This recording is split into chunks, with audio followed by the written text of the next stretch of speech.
So, good morning uli mga ka-ranger, no? Ito, kinakargahan ko na siya ng kulan.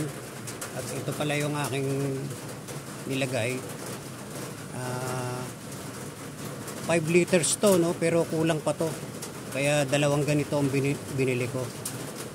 Itong coolant na to, hindi na kailangan siyang lagyan ng tubig. So, puro siya na ilalagay. Kung makikita nyo, no? Kanina, nandito yan sa 5 liters, pero bumababa siya. So okay lang yun, hayaan nyo lang muna bumaba para ma-drain yung hangin sa loob, ma-bleed siya. Kaya kita nyo, hanggang dun na lang siya, oh.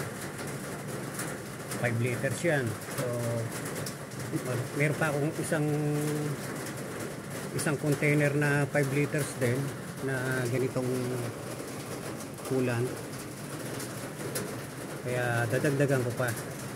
So ganun lang, hayaan nyo lang siya hanggang palampasin nyo siya dito oh, yan. Pag nag normal na yan siya, no, hindi na siya bumaba, saka nyo idagdag yung pangalawang container at kargahan nyo siya hanggang dito, kasi pag takbo nyan bababa pa yan siya.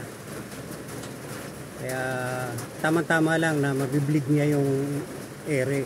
Pero wag niyo muna siyang tatakpan, ano, kasi dito lalabas yung bleed ng hangin niya eh. Ito tong tubo na to, kung makikita niyo to, ito yung pinaka-bleeder niya sa loob ng linya. Yan ang magbi-bleed ng hangin.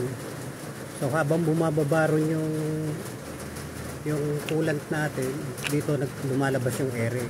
So hayaan niyo lang siya na mag-bleed, wag niyo muna siyang patakbuhin. Pag nakita niyo tumitigil na yung pagbaba niya, doon nyo na lang siya patakbuhin para sigurado tayo na ano.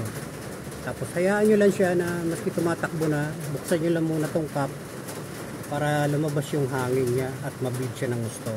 So ganun lang po mga ka-ranger, para maganda yung ating pagkarga ng radiator coolant.